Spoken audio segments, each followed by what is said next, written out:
Coucou tout le monde, j'ai une petite annonce à vous faire. Les 27 et 28 juin, je vais participer grâce à Skull, des histoires de Skull, au Bordeaux Geek Fest. Cette année, vu la situation, le festival aura lieu pour la toute première fois en ligne.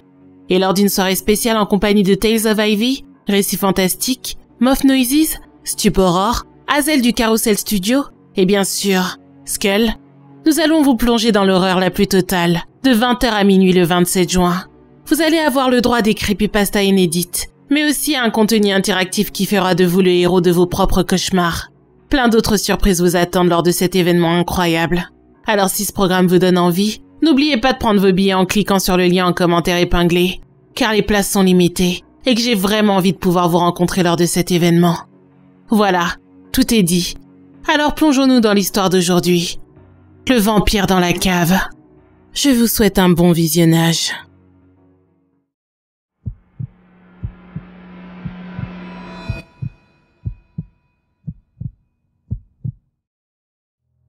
Je m'appelle Lydie et je suis policière. J'ai choisi ce job parce que j'ai toujours rêvé de pouvoir sauver des vies en défonçant des portes, l'arme au poing, et en criant « Police !» plus un geste. Seulement voilà, être policière dans une petite ville, c'est surtout être derrière un bureau, à faire de la paperasse, et intervenir pour empêcher qu'une bagarre de poivrons ne dégénère en fait divers. Et puis, il y a eu cette affaire. Tout a commencé il y a quelques semaines, lorsque j'ai dû intervenir pour calmer des manifestants qui jetaient des pierres sur la mairie. Ils protestaient contre la démolition d'une vieille baraque abandonnée depuis des décennies, en bordure de forêt. Outre le fait qu'ils n'avaient pas demandé d'autorisation pour manifester, je trouvais leur motif pas très convaincant. J'aurais compris les protestations des citoyens, si le maire voulait raser cette bicoque pour la remplacer par un centre commercial. Mais il prévoyait de construire une maison de repos à la place. En plus, cette baraque était une véritable ruine, et n'appartenait plus à personne. Je les ai donc fait dégager.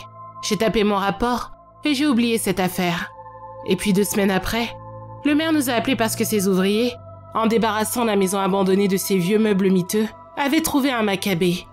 J'ai tout de suite fait le lien avec les autres manifestants. Et avec mes gars, on est allés sur place. Je me souviendrai toujours de cette baraque comme le lieu le plus effrayant du monde. C'était une maison à 2 étages, dont les fenêtres avaient été condamnées par des planches, et une sorte d'aura ténébreuse l'enveloppait.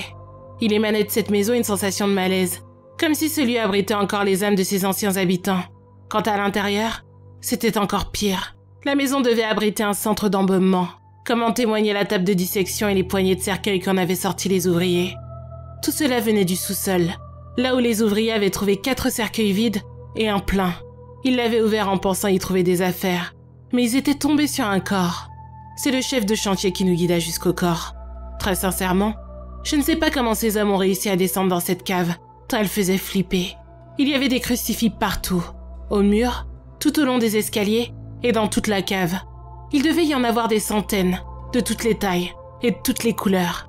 En bas des marches, il y avait des pièges à loups disposés au sol. 2 couloirs garnis de crucifix plus loin, ma lampe torche a éclairé un cercueil ouvert. Il contenait les restes momifiés d'un individu, probablement un homme, figé dans une position tordue. Il avait les bras recroquevillés le long de son torse et ses doigts crispés n'avaient plus d'ongles. Ces derniers étaient restés fichés dans le couvercle du cercueil, probablement lorsqu'il grattait pour en sortir. Et puis, il y avait ses orbites vides, noires, rondes par-dessus, et il arborait une sorte de sourire figé terrifiant. La police scientifique n'a pas tardé à arriver, et j'ai pu sortir de cette fichue maison pour les laisser faire leur boulot. Le légiste en est sorti un peu plus tard et m'a rejoint. Selon lui, le type était mort depuis un sacré paquet d'années. Il était indéniable qu'il avait été enfermé vivant dans ce cercueil. Par contre, les crucifix et les pièges étaient récents. Ils ont disposé le corps dans un sac mortuaire et l'ont embarqué pour réaliser l'autopsie. Mais elle n'a jamais eu lieu, parce que le véhicule qui le transportait n'est jamais arrivé à l'institut médico-légal. On a retrouvé le véhicule 2 jours plus tard dans un fossé au bord de la route, entre la ville et l'institut. On a d'abord cru à un simple accident de la route, avant de s'apercevoir que les corps avaient disparu et que les conducteurs n'étaient pas morts suite à l'accident. Le rapport d'autopsie, qui avait eu lieu cette fois-ci, révéla qu'ils avaient été vidés de leur sang avant de faire l'accident. Il n'en restait plus une goutte. L'affaire prenait une tournure de plus en plus glauque. Alors, j'ai décidé de mettre en garde à vue tous les participants à la manifestation qui avait eu lieu 2 semaines plus tôt, devant la mairie. C'étaient les seuls suspects dans cette affaire. La plupart d'entre eux avaient un alibi qui les innocentait. Et les autres n'avaient que suivi leurs camarades sans vraiment savoir ce qu'ils faisaient. Quelques-uns, cependant, tenaient un discours fantaisiste certes, mais effrayant tout de même. Ils évoquaient l'existence d'une chose mi-morte, mi-vivante, enfermée à jamais dans un cercueil. Et ils disaient que nous l'avions libérée.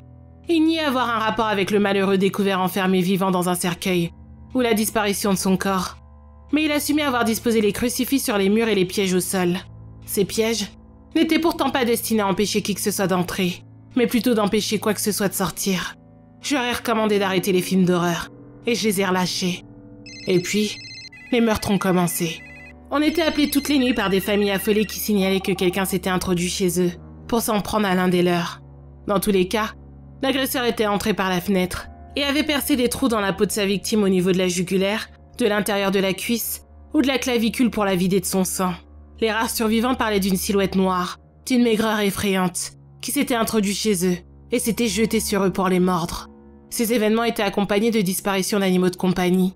Réveillés par les aboiements de leur animal, un couple vit ce qu'ils décrivaient comme un cadavre ambulant, emporter leur chien après lui avoir brisé la nuque.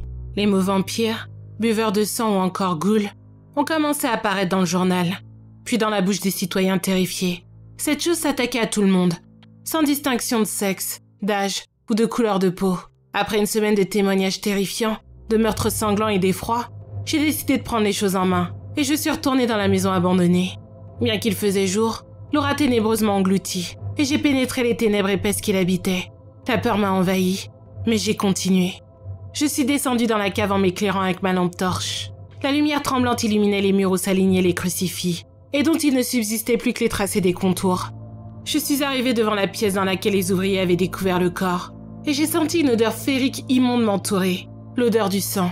J'ai défoncé la porte en criant « Police !» plus un geste, et en brandissant mon arme.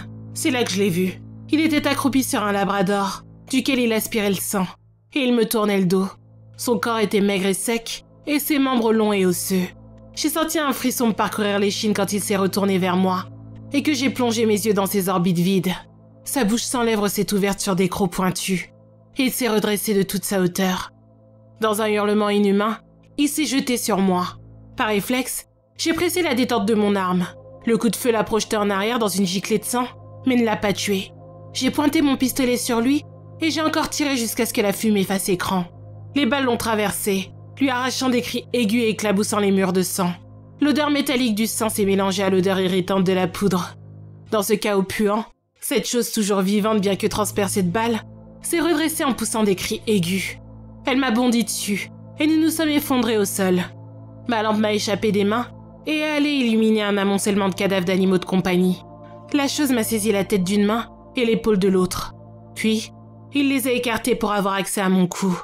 Sa bouche s'est ouverte, et ses crocs se sont dévoilés. J'ai approché mon arme de sa tête, et j'ai pressé la détente avant qu'elle ne me morde. La balle lui a transpercé le crâne, et a fini sa course dans le plafond. Privée d'une partie de sa tête, la chose a chancelé.